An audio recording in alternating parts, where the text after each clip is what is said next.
Hello everyone, welcome back to my channel. This is সেতু। আজকে আবারও চলে এসেছি আমাদের একটা ডে আউটিং ব্লগ নিয়ে। চলুন শুরু করা যাক। এইটা ছিল আমার সেদিনকার লুক। সকালবেলা ঘুম থেকে উঠে একটু মিনিমাল মেকআপ টেকআপ করে রেডি হয়ে বের হয়ে গিয়েছিলাম আউটিংয়ের উদ্দেশ্যে। আমরা যখন রওনা দিই তখন বাজে 8:10 বা 5-এর মতো।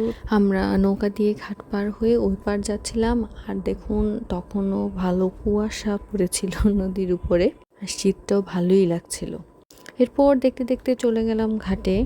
আর এই ছিল আমাদের লঞ্চ, যেটাতে করে আমরা যাব। এখন আমি আপনাদের সাথে শেয়ার করছি যে আমরা কোথায় গিয়েছিলাম সেদিন বেসিক্যালি আমরা গিয়েছিলাম চাঁদপুরের চরের উদ্দেশ্যে। সেটাকে অনেকে মোহনার এর আগেও বলে। একবার আমার বোন জিজুর সাথে সেখানে গিয়েছিলাম, তাও আবার অনেক বছর আগে। এটা আমার সেকেন্ড টাইম যাওয়া।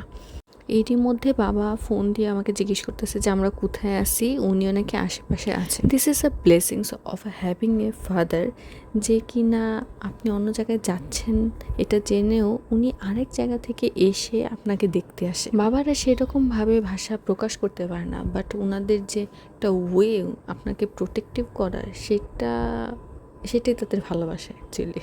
সো আমি এখান থেকে তাদেরকে বাই বাই দিচ্ছিলাম। বাবার সাথে আমার বড় বোনের ছেলে গোলুও এসেছিল। আমরা সবাই সকালবেলা বের হয়েছি বিধায় জ্যাকেট শাল সব কিছু পরে বের হয়েছিলাম, কিন্তু কিছুক্ষণ পরে যখন রোদ উঠে যায় তখন বেশ ভালোই গরম পড়ে গিয়েছিল। তখন বাজে 9:30, আর তখন আমাদের লঞ্চ ছাড়েনি। এখানে রাধার বাবার সাথে মিলে একটু বাইরে বের হয়েছিল, দেখছিল, আর ওর বাবা ওকে কী জানে বোঝাচ্ছিল। ফাইনালি 9:40-এর দিকে আমাদের লঞ্চ ছেড়ে দিয়েছিল। আর এটা হচ্ছে তৃতীয় সেতু লক্ষার নিচে দিয়ে আমরা যাচ্ছিলাম। তখন লঞ্চ দিয়ে যে আমরা যাচ্ছিলাম, এক সাইড দিয়ে দেখি কুয়াশা দেখা যাচ্ছে, অন্য সাইড দিয়ে গিয়ে দেখি যে রোদ উঠেছে। মানে কি একটা অবস্থা, রোদও পাচ্ছিলাম, কুয়াশাও আসছিল, ঠান্ডাও লাগছিল, খুবই ভালো লাগতেছিল। খুব বেশি গরমও না, অনেক বেশি শীতও না, ওয়ার্ম একটা ফিল দিচ্ছিল আমাদের সবাইকে। এই ট্রিপটা যেহেতু আমার হাজব্যান্ডের বিজনেস রিলেটেড কিছু পার্সনদের নিয়ে হয়েছিল, সো ওনারা সবাই ফ্যামিলি সহ গিয়েছিল। সেই সুবাদে আমরাও ফ্যামিলি সহই গিয়েছিলাম। ওই ভাবি আপুরা যথেষ্ট মিশুক, খুবই ফ্রেন্ডলি। আর আমরা এখানে বের হয়েছিলাম চা বা কফির সন্ধানে। প্রথমে আমাদেরকে বলা হয়েছিল যে 3 তলায় কফি শপ, সেখানে চা বা কফি পাওয়া যায়, কিন্তু আমরা সেখানে গিয়ে দেখি যে সব কিছু ক্লোজ, মানে দোকানটা চলছে না। নিচতলায় গিয়ে আমাদেরকে চা কফি নিতে হবে। তো নিচতলায় গিয়ে দেখি যে ফুচকা, ঝালমুড়ি, চটপটি, চা, বিস্কিট, চিপস, যা যা দরকার সব নিচতলায় আছে। তো আমরা সেখান থেকেই চাটা নিয়ে নিই। আর যেহেতু সকাল, তাই চায়ের দোকানের উপর একটা ভালো প্রেশার পড়ে। আর এই দিকটায় রান্না টান্না হচ্ছিল, আমাদেরকে যে দুপুরবেলা সকালবেলা যে সার্ভ করা হবে সেই রান্নাটা হচ্ছিল সেখানে। এখানে মিষ্টি একটা রোদ, একদম পেন দিচ্ছে না, খুবই উষ্ণ লাগতেছিল। আমি সেখানে কিছুক্ষণ দাঁড়িয়েছিলাম, দেখছিলাম। আর এরই মধ্যে আমার ডাক পড়ে যায় যে আমার চা রেডি।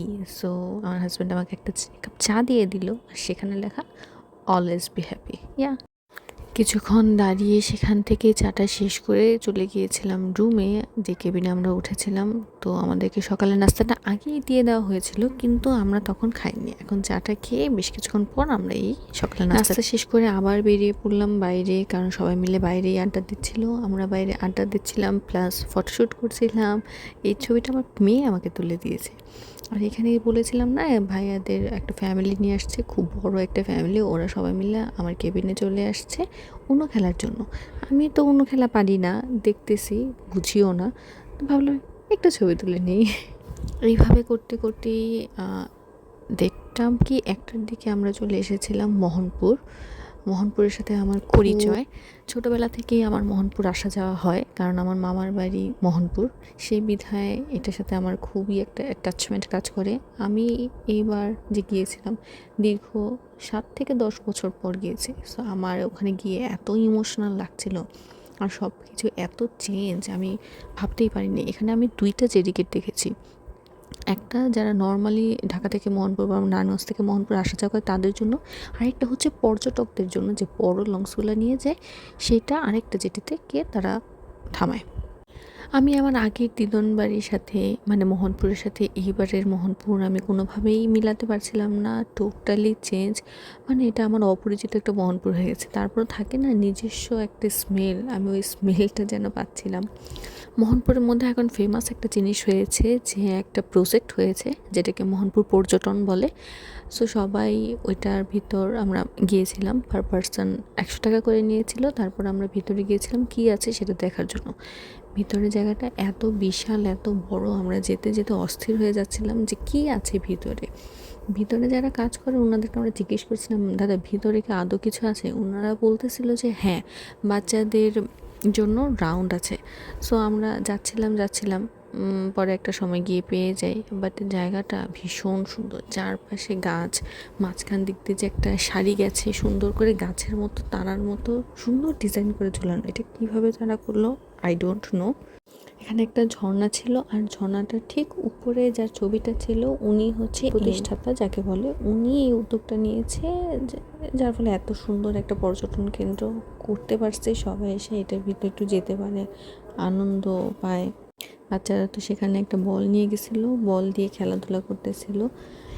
একটু সামনে এগিয়ে দেখতে পেলাম যে হাতের বাঁ সাইডে দোলনা ঝোলানো 2টা, আর আরও সামনে আগানো আছে হচ্ছে গিয়ে আপনার ডেক বিছানো, মানে শুয়ে বসে আপনি নদী দেখতে পারবেন, মোহনা নদী যেটা সেটা দেখতে পারবেন, পা ভিজাতে পারবেন, এরকম স্কোপ। আমাদের সাথে যেহেতু বাচ্চা ছিল, সো আমরা সেখানে যাওয়ার দুঃসাহসিকতা করিনি।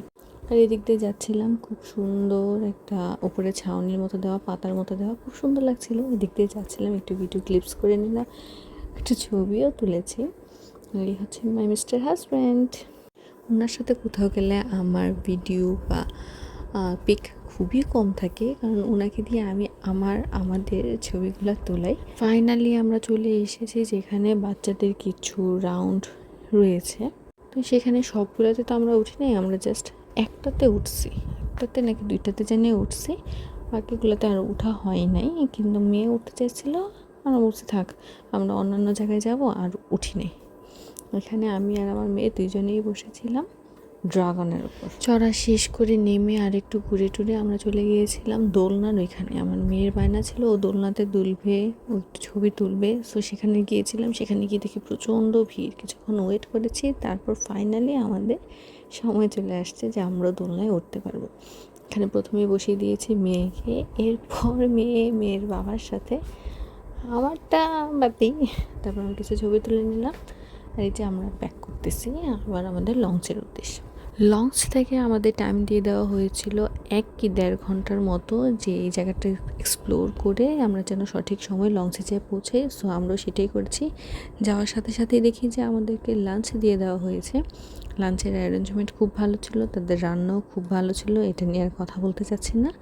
লাঞ্চ করার পর একটু পরে ঘুম থেকে ওঠার পর দেখি যে খুবই সুন্দর সানসেট করতেছে, একটু ছবি তুলে নিয়েছি। তারপর একটু ছাদে গেলাম, কারণ সেখানেও সূর্যাস্তটা খুব সুন্দর দেখা যাচ্ছিলো, প্লাস কুয়াশা দেখা যাচ্ছিলো। মানে এত ভালো লাগতেছিল, মনে হচ্ছে উন্মুক্ত আকাশের নিচে আমি কুয়াশা পাচ্ছি, সূর্য পাচ্ছি, বাতাস পাচ্ছি, তার উপর নদীতে আছি।